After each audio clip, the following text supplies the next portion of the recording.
Hi hello నమస్తే welcome to BRK news. ఇవాళ మన ముందు టాలెంటెడ్ ఎన్నో ఒకటి కాదు రెండు కాదు 150కి పైగా వెబ్ సిరీస్ షార్ట్ ఫిలిమ్స్ తీసిన డైరెక్టర్ బాలు మహేంద్ర గారు అయితే మన ముందు ఉన్నారు. ఆయన సినీ కెరీర్ గురించి, ఇండస్ట్రీలోకి రాగవలసిన కారణాల గురించి, అలాగే ఆయన ఎదుర్కొన్న ఇబ్బందులు, అలాగే ఆయన ఎన్నో సవాళ్ళను కూడా చూసి ఉంటారు కదా. ఆయన మాటల్లోనే ఆయన అడిగి మనం ఇప్పుడు తెలుసుకుందాం. నమస్తే సార్. నమస్తే. మీరు సినీ ఇండస్ట్రీలోకి అడుగు పెట్టాలని ఎలా అనిపించింది, లేదా ఎవరైనా ఇన్స్పిరేషన్ తీసుకున్నారా? మీకు లైఫ్ ఇప్పుడు ఎలా ఉంది? Everything is fine. Okay.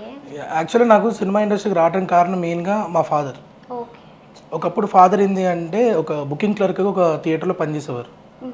So ఆయనతో వెళ్ళటం, ఆ ఇన్స్పిరేషన్ కొంచెం వచ్చేసి తర్వాత మెల్లమెల్లగా స్టడీస్ మీదకి వెళ్ళిపోయిన తర్వాత వన్ ఫైన్ డే నాకు లైక్ ఏంది అంటే I want to be shine, నాకు కూడా నా నేమ్ అట్లా కనపడాలి 70mm స్క్రీన్ మీద అని. సో అప్పటి నుంచి కొంచెం పెట్టుకొని ట్రై చేస్తూ ఉండేవాడిని. కొన్ని 3 షార్ట్ ఫిల్మ్స్ అట్లా చేశాను మొబైల్తో కూడా. సో అలా కొంచెం ప్రాక్టీస్ చేసుకున్న తర్వాత వన్ ఫైన్ డే రవితేజ గారిని కలవడం జరిగింది. ఆ కలిసిన తర్వాత కొంచెం ఇన్స్పిరేషన్ వచ్చింది. ఆ తర్వాత ఇక నేను కూడా స్టార్ట్ చేయాలి కెరియర్ ఇక్కడే అని చెప్పేసి నేను స్టార్ట్ చేశాను. అంటే ఇప్పుడు స్టార్టింగ్ మీరు ఇండస్ట్రీలోకి అడుగు పెట్టినప్పుడు కొంతమందిని చుట్టూ తిరిగి ఉంటారు అవకాశాల కోసం. అలా ఏమైనా ఇబ్బందులు చాలా ఉన్నాయండి, పూకొలలు చాలా ఉన్నాయి. అవి అంటే చెప్పలేము. బట్ ఏంటంటే డిస్కరేజ్ చేసిన వాళ్ళు ఉన్నారు, అంటే లైక్ మీ శ్రమను వాడుకున్న వాళ్ళు ఉంటారు. మనం ఏంటి అంటే మనం స్మార్ట్గా ఎక్కడి వరకు నేర్చుకోవాలి అంతవరకు చూసేసుకుని మనం వచ్చేసి అయిపోద్ది. ఎక్కువ ఫ్రెండ్షిప్లు చేయటం వల్ల, ఎక్కువ అభిమానించడం వల్ల కూడా మనకే ప్రాబ్లం. ఓకే. అలా అంటే మీ ఫ్రెండ్స్ అట్లా ఫ్యామిలీ అయితే సపోర్ట్ చేస్తారు ఇండస్ట్రీలోకి వెళ్తా అంటే కెరీర్ ఏమైనా వెళ్ళిపోతుందేమో, నువ్వు సక్సెస్ అవ్వకపోతే బ్యాడ్ అవుతావు, ఇట్లా ఎవరైనా ఏమైనా మిమ్మల్ని డిస్కరేజ్ చేసిన వాళ్ళు ఉన్నారా? సొంత ఫ్యామిలీ ఉన్నారండి. సో అవన్నీ ఫైట్ చేసుకుంటూ నేను ఇక్కడ దాకా వచ్చాను. నేను ఈవెన్ మా ఫాదర్ కూడా ఏంటి అంటే ఇప్పుడు సపోర్ట్ చేస్తున్నారు, కానీ ఇంతకుముందు మా ఫాదర్ అంత సపోర్ట్ చేసేవాళ్ళు కాదు. ఎప్పుడైతే నేను టీవీ ఇండస్ట్రీకి వెళ్ళి కొన్ని ప్రోగ్రామ్స్ చేయటము, తర్వాత కొన్ని డైరెక్ట్ చేయటము అవన్నీ చూసిన తర్వాత ఆయనకు అప్పుడు అర్థమైంది. సో ఇతను కూడా చేయగలుగుతాడు, ఇతనికి ఒక స్పార్క్ ఉంది ఇందులో చేయటానికి అని ఆయన ఫీల్ చేశారు. ఇంకా అలాగే మీరు మొబైల్లో షార్ట్ ఫిల్మ్ తీసారు కదా, అంటే అది అంత ఈజీ కాదు కదా, ఎలా సాధ్యమైంది మీకు? అంటే అప్పటికి ఇంకా మాకు లైక్ యూట్యూబ్ అప్పుడే స్టార్ట్ అవుతుంది. ఆ టైంలోనే చిన్న చిన్న షార్ట్ ఫిల్మ్స్ అలా వచ్చాయి. అప్పుడు నేను ఫస్ట్ చూసింది ఏంటి అంటే మధురం షార్ట్ ఫిల్మ్ ఒకటి చూశాను. అది చూసిన తర్వాత నేను కూడా ఒకటి చేద్దాము అని చెప్పేసి అప్పుడు నా దగ్గర 6300 ఏదో నోకియా ఫోన్ ఉంది. ఆ ఫోన్తో నేను ట్రై చేశాను కొంచెం. ఆ తర్వాత మెల్లమెల్లగా ఇక 5D ఇలాంటివి కొన్ని ట్రై చేసి అప్పుడు నేను మెల్లగా ఒక ఐ డ్రీమ్ మీడియాకి రావటం, అక్కడ చేయటం, అక్కడ కొంతమంది ఫ్రెండ్స్ గ్యాదర్ అవ్వటం, అలా ఒక టీం కింద ఫామ్ అయ్యి చేయటం, అలా చేసుకుంటూ ఇప్పుడు ఇక్కడ దాకా వచ్చాను. అలాగే 150 షార్ట్ ఫిలిమ్స్ అయ్యుండొచ్చు, వెబ్ సిరీస్ 10 ఏళ్ళ కెరీర్ అంటున్నారు కదా, మీకు అంటే ఎలా సాధ్యమైందంటే సక్సెస్ అయినట్లేను ఇప్పుడు ప్రజెంట్, ఇంకా సక్సెస్ అవ్వాలని అనుకుంటున్నారా? ఇది అంటే లైక్ ఏంటంటే అండి, ఇండస్ట్రీ అనేది ఎప్పుడు ఒక లైబ్రరీ టైప్ అండి. ఎప్పుడు కొత్తగా నేర్చుకోవటానికే ఉంటుంది తప్ప ఇది ఇంతకన్నా వెళ్ళలేము అనేది ఏం లేదు. సో రెగ్యులర్గా నేను వర్క్ చేయటం వల్ల నేను కూడా కొంచెం క్రాఫ్ట్ నేర్చుకోవటం కానీ, ఒకప్పుడు నేను రైటింగ్ రాసేవాడినే కాదు, కానీ రైటింగ్లో దిగాల్సి వచ్చేది. డైరెక్షన్ కూడా సరిగ్గా చేసేవాడిని కాదు, కానీ చేశాను. సినిమాటోగ్రఫీ కూడా రాదు, కొన్ని కారణాల వల్ల నేర్చుకోవాల్సి వచ్చేది. అలా చేయటం బట్టి నాకు మెల్లమెల్లగా అన్ని క్రాఫ్ట్స్ నేర్చుకుంటూ వచ్చాయి. అయితే ఇప్పుడు మీరు సక్సెస్ అయ్యారని చెప్పి మా ఆడియన్స్ కూడా అలానే అనుకుంటారు. మీరు చాలా షార్ట్ ఫిల్మ్స్ అయితే మేము చూసాము, అందులో అన్ఎక్స్పెక్టెడ్ అవ్వచ్చు, తార అవ్వచ్చు, వాటి వ్యూస్ చూసుకున్న, కామెంట్స్ చూసుకున్న, మొత్తం సినిమాటోగ్రఫీ అంటే ఇలా ఉండాలి అన్నట్లు కామెంట్స్ కూడా చూసాము. దానిపై మీ ఒపీనియన్ ఏంటి? అంటే అది ఎలా చెప్పాలి నాకు అర్థం కావట్లేదు. అంటే సక్సెస్ అయింది కాబట్టి దాన్ని నేను లైక్ అది గొప్పని ఫీల్ అవ్వాలో, లేకపోతే అది నాకు ఎలా అంటే నెక్స్ట్ అచీవ్మెంట్ ఎలా చేస్తారనేది కొంచెం భయం కూడా ఉంటుంది. ఇప్పుడు తారా చేసిన తర్వాత నేను నా స్టేట్ ఆఫ్ మైండ్ వేరేగా ఉండేది. ఇప్పుడు తారా చేసిన తర్వాత ఇప్పుడు నాకు ఎలా ఉందంటే దాన్ని డిగ్రేడ్ చేయకుండా ఉంటే చాలు, దానికన్నా కొంచెం మంచి లెవెల్లో ఉండే కంటెంట్సే చేయాలి అని చెప్పి నేను స్టార్ట్ చేసినప్పటికీ ఇప్పుడు ఒక 20K సబ్స్క్రైబర్లు ఉండేవాళ్ళు, ఇప్పుడు 115 దాకా వచ్చారు. సో ఆ ఒక సెట్ ఆడియన్స్ ఉన్నారు, పెద్దవాళ్ళు ఉన్నారు, చిన్నవాళ్ళు ఉన్నారు, అందరు చూస్తున్నారు. మెయిన్లీ ఇప్పుడు రెగ్యులర్గా వచ్చే జనరీ వాళ్ళు అందరూ బాగా అట్రాక్ట్ అవుతున్నారు దీనికి. అవును. అలాగే మీరు ఎలాంటి కంటెంట్ ఉన్న షార్ట్ ఫిలిమ్స్ అవ్వచ్చు, లేదా బిగ్ ఫిలిమ్స్ అవ్వచ్చు, ఎలాంటి కంటెంట్ ఉండేది తీసుకోవాలనుకుంటున్నారు? ప్యూర్లీ లైక్ ఏంటి అంటే ప్రతి ఒక్క ఫ్యామిలీకి కనెక్ట్ అయ్యే కంటెంట్స్ చేయాలనుకుంటాను నేను. లైక్ ఏంటంటే మన ఫ్యామిలీలో జరిగే కొన్ని చిన్న ఇన్సిడెంట్స్ ఉంటాయి, అవి మనము కొన్ని ఎదిరించలేకపోతాం. దాన్ని మనం ఈ కథ రూపంలో కొంచెం ఎదిరించి కొంచెం ఒక కైండ్ ఆఫ్ ఒక విల్ పవర్ తీసుకురావాలని చెప్పి అలా కొన్ని కథలు రాసినవి కూడా ఉన్నాయి.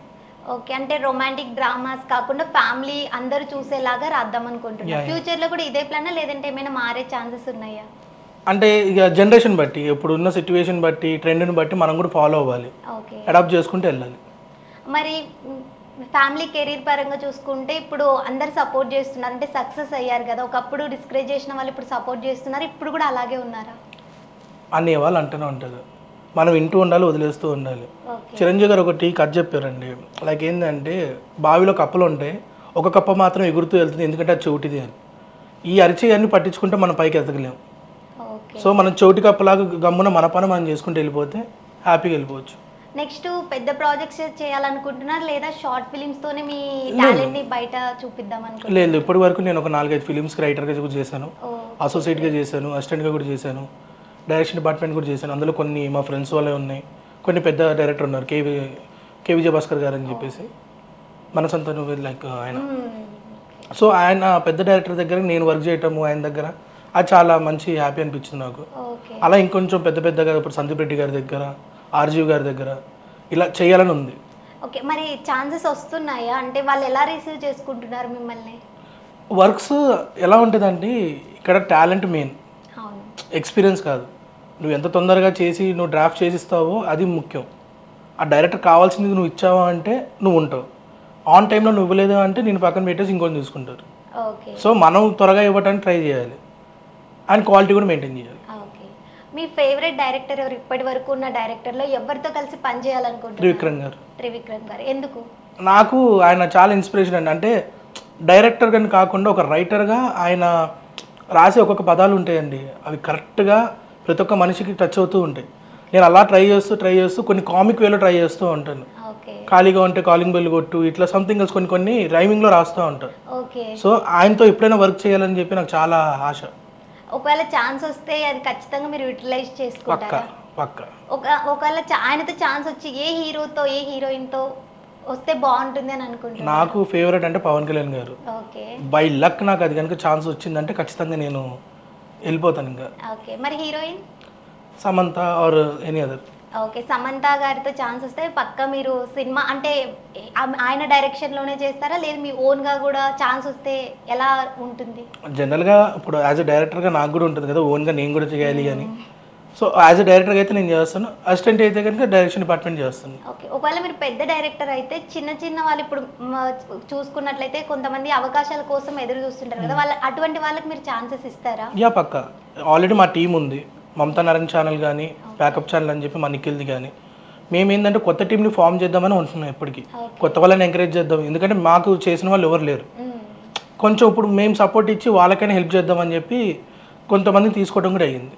మీ నెక్స్ట్ ఫిలింలో సెలబ్రిటీస్కే ఛాన్స్ ఇస్తారంటే హీరో అవ్వచ్చు, హీరోయిన్ కావచ్చు, ఏదో ఒకవేళ పెద్ద ప్రాజెక్ట్ వస్తే, లేదా కొత్త వాళ్ళకి కూడా టాలెంట్ వాళ్ళది కూడా చూద్దామని చెప్పి కొత్త వాళ్ళకి అవకాశాలు ఇస్తారా? ఫస్ట్ మైండ్లో కొత్త వాళ్ళే అండి, మైండ్లో కొత్త. మ్యాక్సిమం 70% మూవీలో మొత్తం కొత్త వాళ్ళని పెట్టడానికి ట్రై చేస్తాను. ఆ 30% ఏంటి అంటే డ్యూ టు మార్కెట్ పరంగా ప్రొడ్యూసర్ కొంచెం గెయిన్ అవ్వడానికి మనం కొంత పెద్ద వాళ్ళని పెట్టాల్సి వస్తుంది. మీకు బాగా నచ్చిన షార్ట్ ఫిలిం ఏది మీరు తీసిన వాటిలో? నేను తీసిన దాంట్లో అన్ఎక్స్పెక్టెడ్ కాల్. ఓకే, అంటే ఆ స్టోరీ ఎలా రాయాలనిపించింది? అంటే చాలా ఎమోషన్స్ ఉన్నాయి, అది ఎలా అంటే రియాలిటీగా తీసుకున్నారా లేదంటే ఓన్గా రాసారా? అది రియల్ ఇన్సిడెంట్, అంటే రియల్ ఇన్సిడెంట్ కొంచెం ఇన్స్పైర్ అయ్యాను. లైక్ ఏంది అంటే బెంగళూరు టు హైదరాబాద్ ఒక బస్ యాక్సిడెంట్ అయింది. ఆ టైంలో ఒక లైక్ ఏంటంటే ఒక ఫెమినిస్ట్ టైప్ ఆఫ్ ఒక అమ్మాయి తను ఎలా డీల్ చేస్తుందో కాల్ సెంటర్ టైప్లో అని చెప్పి అనుకొని అది చేయడం జరిగింది. రీసెంట్గా చూస్తే బస్సు ఇప్పుడు యాక్సిడెంట్లు అన్నీ జరుగుతూ ఉన్నాయి. సో నాకు కొంచెం ఆ బాధ అప్పుడు అనిపించింది కాబట్టి నేను రాశాను.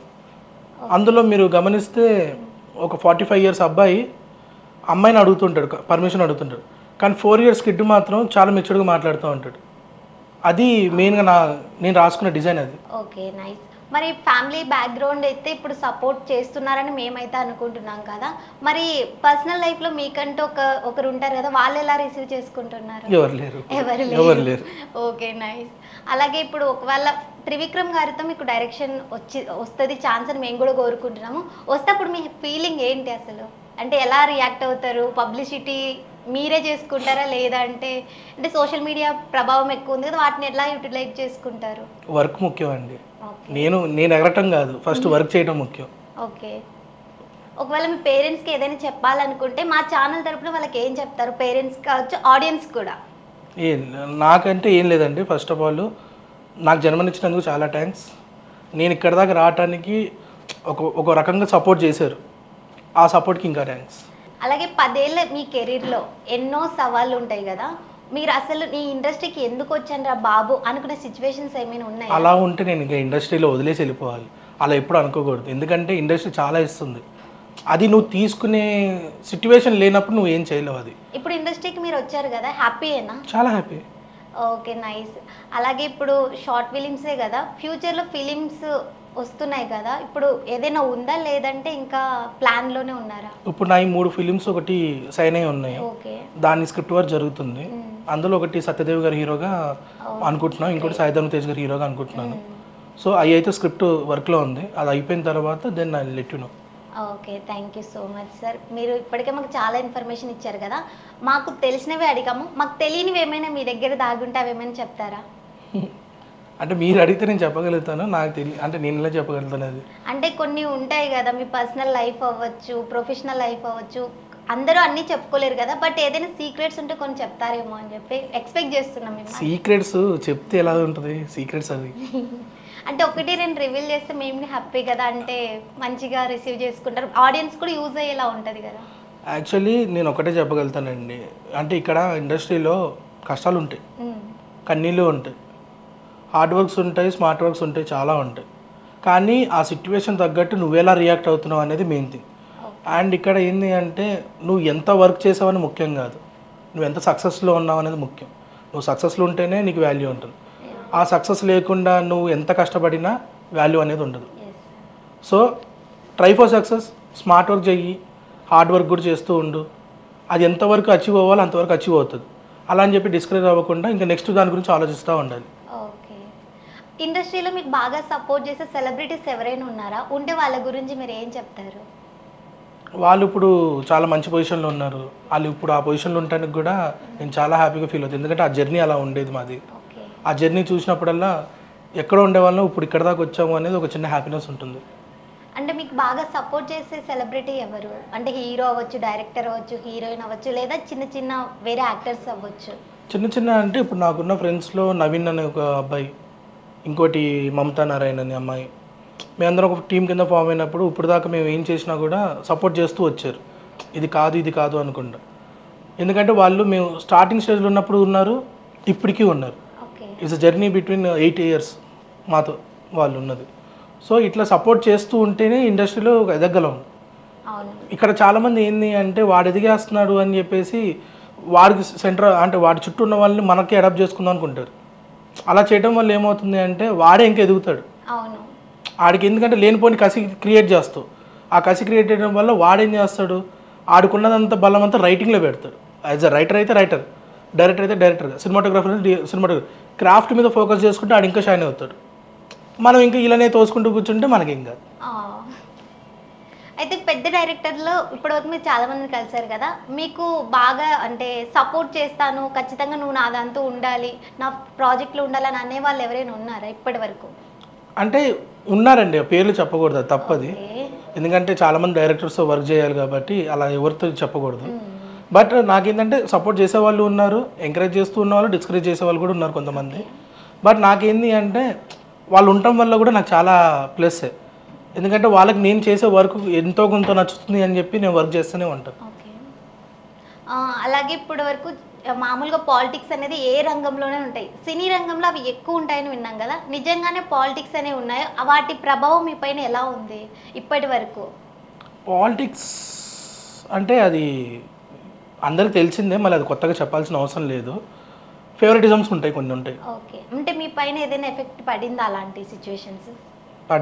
సిచ్యువేషన్స్ ఏదైనా మాకు షేర్ చేసుకుంటారా? లైక్ ఏంటి అంటే నేను ఒక మూవీ చేయడానికి ఒప్పుకున్నాను. ఆ మూవీకి వెళ్తున్న టైంకే నా చుట్టుపక్కల ఉన్న వాళ్ళంతా ఒక బ్యాచ్గా ఫామ్ అయ్యి డైరెక్టర్కి లేనిపోని అన్ని చెప్పడం వల్ల ఆయన ఉన్న మెత్తులో అది నిజమని ఫీల్ అయిపోయి ఆయన అయ్యాయి, కొన్ని సిచ్యువేషన్స్ అయ్యాయి. తర్వాత ఆయన రియలైజ్ అయినప్పటికీ నేను ఆయనతో లేను. ఇప్పుడు ఆయన ఇండస్ట్రీలో లేడు. ఓకే, అంటే పేరు ఏమైనా షేర్ చేసుకోవడానికి వాళ్ళ పర్సనల్ లైఫ్లో మనం చేయకూడదు. అప్పుడు అలా చేస్తారు కదా, ఆ బ్యాచ్ పైన మీకు ఏమైనా గ్రడ్జ్ ఉండి వాళ్ళకి కూడా ఇలాంటిది ఏమైనా చేద్దాం అనుకుంటారు, లేదు ఎలా పోయేది పోతుంటారు, నాకు వచ్చే అవకాశాలు నాకు వస్తుంటాయి అని అనుకుంటున్నారు? నేను ఎక్కువ కర్మ బిలీవర్నండి. మన పని మనం చేసుకుంటూ వెళ్ళిపోతే అది ఎప్పుడో ఒక చోట దగ్గర మనకి సక్సెస్ అనేది ఇస్తుంది. అలా అందరి మీద మనం గ్రడ్జులు, అకోపాలు ఇవన్నీ పెట్టుకుంటూ పోతే మనం వర్క్ చేయలేము. మైండ్ ఎప్పుడు ఓవర్ థింకింగ్ జరుగుతూ ఉంటుంది. రిలాక్స్గా ఉండాలి, మన పని మనం చేసుకుంటూ వెళ్ళిపోవాలి అనుకునే వాళ్ళు అనుకుంటుంటారు, చేసేవాళ్ళు చేస్తూ ఉంటారు. మనకి తెలిసి తెలియనట్టు వదిలేయటం బెస్ట్. అలాగే డైరెక్టర్ అవ్వాలి, రైటర్ కావాలి, యాక్టర్ అవ్వాలని చెప్పి చాలా మంది అనుకుంటుంటారు నార్మల్ పీపుల్స్. బట్ వాళ్ళకి ఎలా ఇండస్ట్రీలోకి రావాలనేది అసలు ఎవరికి తెలియదు. ఒకవేళ వచ్చినా సరే చాలా ఇబ్బందులు ఫేస్ చేస్తుంటారు. అమ్మాయిలు అయితే విపరీతంగా ఉంటుంది అది కదా. అలాంటి వాళ్ళకి మీ సజెషన్స్ ఏంటంటే ఎలా వస్తే సేఫ్గా ఉంటారు? అమ్మాయిలు అవ్వచ్చు లేదా అబ్బాయిలు అవ్వచ్చు కదా, వాళ్ళకి మీరు ఎలా అంటే ఇండస్ట్రీకి వస్తే ఎలా ఉంటుంది అంటే ఏం చెప్తారు? ఫస్ట్ ఆఫ్ ఆల్ ఇండస్ట్రీకి రావాలనే థాట్ ఉంది అంటే కనుక ఫస్ట్ మీరు ఏ క్రాఫ్ట్ మీద వెళ్ళాలనుకుంటున్నారు? యాజ్ అ మోడలింగ్ గానా, ఆర్టిస్ట్ గానా, క్యారెక్టర్ ఆర్టిస్ట్ గానా, డబ్బింగ్ ఆర్టిస్ట్ గానా, మ్యూజిక్ గానా, లేకపోతే ఎడిటర్ గానా, డైరెక్టర్ గానా, రైటర్ గానా, ఏ క్రాఫ్ట్ అయినా సరే ఫస్ట్ దాని గురించి తెలుసుకొని దాంట్లో కొంచెం మీరు ప్రో అని అవ్వకపోయినా మినిమం మీరు దాని గురించి డీటెయిల్స్ తెలుసుకున్న తర్వాత ఇండస్ట్రీలో కొంతమంది ఫేక్ ప్రొఫైల్స్ పెట్టుకొని చేసేవాళ్ళు కొంతమంది ఉంటారు. వాళ్ళని తొందరగా పట్టుకొని మీరు వాళ్ళని అవాయిడ్ చేసి మంచి వాళ్ళు కొంతమంది ఉంటారు జెన్యున్గా చేసేవాళ్ళు, వాళ్ళతో మూవ్ అవటం బెస్ట్. ఇక్కడ ఇండస్ట్రీలో ఏంది అంటే మీకు సక్సెస్ రేట్ అనేది 10% ఉంటుంది, 90% స్ట్రగుల్స్ ఉంటాయి. ఆ స్ట్రగుల్స్లో కూడా మీకు ఎలా ఉంటుందంటే మీకు ప్రాజెక్ట్ ఇస్తా అంటారు, మీ టైం వేస్ట్ అవుతుంది, మీ ప్రైమ్ టైం అంతా చాలా వేస్ట్ చేస్తారు, ఇవన్నీ జరుగుతుంటాయి. ఇవన్నీ అవాయిడ్ చేయాలి అంటే ఒక టీం ఫామ్ చేసుకోవాలి. ఇప్పుడు కొత్తగా వచ్చే వాళ్ళు ఎవరైనా సరే అన్ని క్రాఫ్ట్లు కలిసి ఒక టీం కింద ఫామ్ అయ్యారనుకోండి, ఒకరికొకరికి అవకాశాలు ఇవ్వడానికి చాలా ఈజీగా ఉంటుంది. అలా క్రియేట్ చేసుకొని మీరే ముందుకెళ్ళాలని నేను అంటాను. ఓకే, అలాగే ఇప్పుడు ఉమెన్స్కి అయితే మనం చూసుకున్నట్లయితే ఎన్నో ప్రాబ్లమ్స్ ఉంటాయి. కొంతమంది అంత దూరం వెళ్ళి వెనక్కి వచ్చేస్తుంటారు కదా, అలాంటి వాళ్ళు మీ దగ్గరకు వస్తే మీరు అవకాశాలు ఇస్తారంటే టాలెంట్ని చూస్తారా, లేదంటే అందరిలాగే మీరు కూడా బిహేవ్ చేస్తారా? అందరిలా బిహేవ్ చేయటం కాదు, బట్ ఇక్కడ ఏంటి అంటే మెయిన్లీ ప్యూర్ టాలెంట్ అండి. మీరు కరెక్ట్గా పర్ఫామ్ చేయగలుగుతున్నారంటే ఎవరు నో అని చెప్పరు.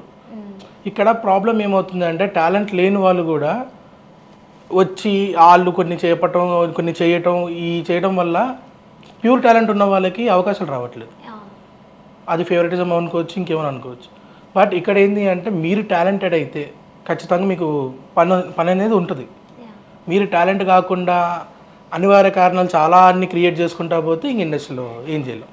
ఓకే, అంటే ఒకవేళ ఇప్పుడు చిన్న మేమైతే బీఆర్కే ఛానల్ పిలిచాం కదా, మా ఆడియన్స్కి ఒక చిన్న మెసేజ్ కావాలి, అది ఒకే మాటలో కావాలి. మీరు రైటర్ కదా, ఒక మాటలో ఏం చెప్తారు?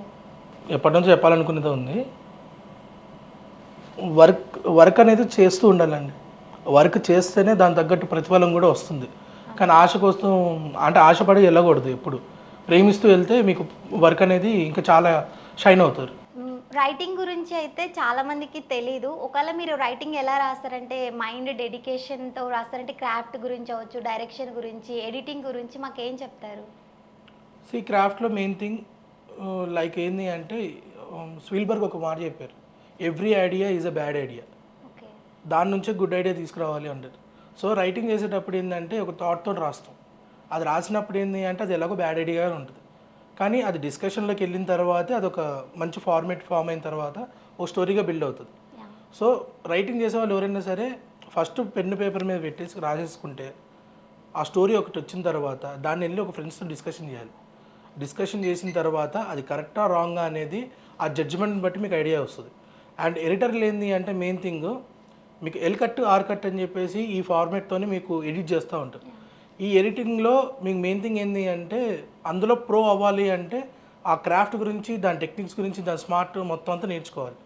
అది నేర్చుకోవడం వల్ల మీకు ఎలా ఉంటుందంటే గ్రేడింగ్ వైజ్గా కానీ, కలర్ గ్రేడింగ్ వైజ్గా కానీ, లట్స్ వైజ్ కానీ, టూల్స్ వైజ్ కానీ అన్నీ నేర్చుకోవచ్చు. రైటింగ్లో కూడా మీకు అలా సేమ్ థింగ్ అలాగే ఉంటుంది. కథ రాసే ముందు ఫస్ట్ దాని మూలాలు ఎత్తుకాలి. ఇప్పుడు ఒక పర్సన్ గురించి ఒక డైలాగ్ రాస్తున్నావు, ఆ అబ్బాయి క్యారెక్టర్ ఏంటి, అతని ఫ్యామిలీ బ్యాక్గ్రౌండ్ ఏంది, అతని జర్నీ ఏంటి అనేది ఆలోచన పెట్టుకొని దాన్ని బట్టి డైలాగ్స్ రాయాలి. అది రాయాలంటే ఫస్ట్ అతని క్యారెక్టర్ మొత్తం రాసుకోవాలి. అక్కడ నుంచి మీరు డైలాగ్ ప్రిపేర్ చేయగలుగుతారు.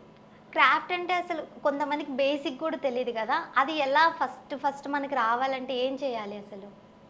ఏం చేయాలంటే ఇక వెళ్ళి నేర్చుకోవాలి ఫస్ట్ ఆఫ్ ఆల్. ఇప్పుడు మనకు అన్నపూర్ణ స్టూడియోస్, రామానాయుడు ఇలాంటివి ఉన్నాయి, అవును. కొన్ని ఫిలిం మేకింగ్ స్కూల్స్ ఉంటాయి.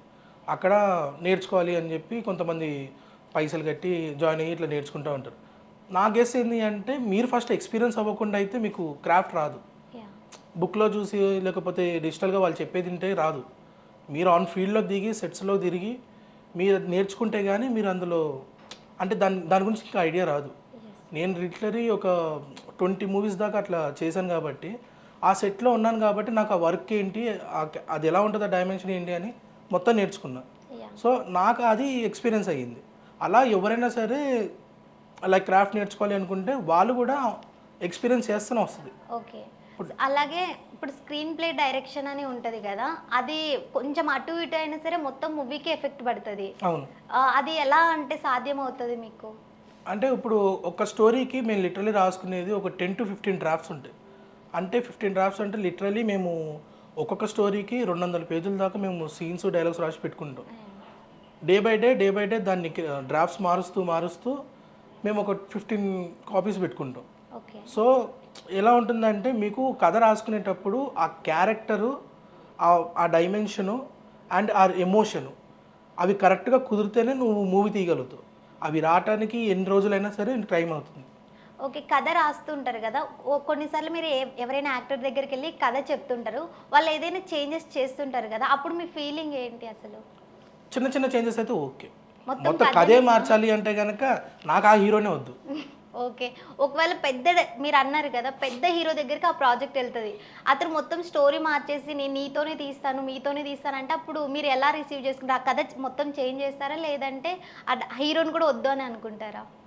పెద్ద ఆపర్చునిటీ వచ్చినప్పుడు మాత్రం ఎవరు వదులుకోరు. బట్ అది స్మార్ట్గా ఎలా చేయొచ్చు అనేది ప్లాన్ చేయాలి అంతే. ఓకే. కర్ర ఎరగకూడదు, పాము చావకూడదు, అలా ప్లాన్ చేసుకోవాలి. ఇప్పటి వరకు మీరు చాలా షార్ట్ ఫిల్మ్స్ చేశారు కదా, అందులో ఎవరైనా స్టోరీ చేంజ్ చేశారా? రెగ్యులర్గా అయితేనే ఉంటాయి. ఓకే. అప్పుడు మీరు వాళ్ళకి సపోర్ట్ చేశారా, లేదు నేను ఇదే తీస్తాను అని చెప్పేసి ఏమైనా అన్నారా? ఇప్పుడు మనం చెప్పాలనుకున్న కథ అది చిన్న ఫ్రేమా పెద్ద ఫ్రేమా అనేది పట్టించుకోకూడదు. ఇప్పుడు నేను షార్ట్ ఫిల్మ్ చేసినప్పుడు నేను సినిమాకి చెప్పాలనుకున్న కథని చిన్నగా చెప్పాలి అనుకుని నేను ఇక్కడ చేయకూడదు. ఉంటే ఫుల్ ఫ్లెడ్జ్డ్గా చేయాలి. కొన్నిసార్లు కథలు మారుతూ ఉంటాయి, డైలాగులు మారుతూ ఉంటాయి, సీక్వెన్స్లు మారుతూ ఉంటాయి. అదేం ఎఫెక్ట్ పడదు. ఎందుకంటే నేను రాసుకున్న కథ ఏంటంటే నేను బలంగా నమ్మేది ఎవరు ఎన్ని చేంజెస్ చేసినా కథ మూలాన్ని మాత్రం మార్చకూడదు. అది అలాగే స్టిక్ అయి ఉంటుంది. ఇప్పుడు మీరు అన్నట్టు ఇప్పుడు తార మీకు స్టిక్ అయింది కాబట్టి మీరు ఇప్పుడు అడగలుగుతున్నారు. సో నాకు ఆ కథ మూల్యం, క్యారెక్టర్లు కాదు. ఆ కథను బట్టి నేను క్యారెక్టర్ బిల్డ్ చేసుకుంటూ వెళ్తాను. ఓకే. ఫ్యామిలీ ఆడియన్స్కి సంబంధించిన స్టోరీని నెరేట్ చేసుకుంటుంటారు కదా, రాయడం అవ్వచ్చు, స్క్రీన్ ప్లే అవ్వచ్చు, ఫ్యామిలీ వాళ్ళు ఇప్పుడు ఆడియన్స్ కనెక్ట్ అవుతున్నారా? నాకు సెట్ ఆఫ్ ఆడియన్స్ నాకు చాలామంది ఉన్నది 50 to 60 ఏజ్ ఉన్న వాళ్ళు, కొంతమంది యంగర్ జనరేషన్ వాళ్ళు కూడా చూస్తూ ఉంటారు. వాళ్ళు కూడా కామెంట్ అండ్ మెసేజ్లు పెడతా ఉంటారు, మెయిల్స్ కూడా వస్తూ ఉంటాయి మాకు, అది చూస్తూ ఉంటాం. మెయిన్లీ మాకు చూసే ఆడియన్స్ అందరూ మొబైల్ కాకుండా డైరెక్ట్గా ఇంట్లో ప్లే చేసుకొని చూస్తున్నారు టీవీలలో. సో మాకు ఇంకా హ్యాపీ. మేము ఇప్పుడు ఏంటంటే క్వాలిటీ వైజ్గా మేము ఇంకెంత షైన్ అవ్వాలి, ఇంకెంత డెలివరీ చేయాలి కంటెంట్ అని చెప్పి ప్లాన్లో ఉన్నాం. Okay. Thank you so much sir, మీ విలువైన సమయాన్ని మాకు కేటాయించారు. అలాగే మాకు కావాల్సినవి చాలా చెప్పారు. ఇండస్ట్రీలో కొత్త వాళ్ళకి రావడానికి ఎలాంటి ఒడిదుడుకులు లేకుండా చిన్న మెసేజ్ అయితే చాలా బాగా ఇచ్చారు. అలాగే మీరు ఇంకా సక్సెస్ అవ్వాలని చెప్పి పెద్ద పెద్ద ప్రాజెక్ట్స్ మీ దగ్గరికి రావాలి, మీ ఫేవరెట్ డైరెక్టర్ త్రివిక్రమ్తో మీరు కలిసి పనిచేయాలి, అలాగే చాలా మంచిగా ఎదగాలని చెప్పి మేమైతే కోరుకుంటున్నాం. Thank you so much. Thank you.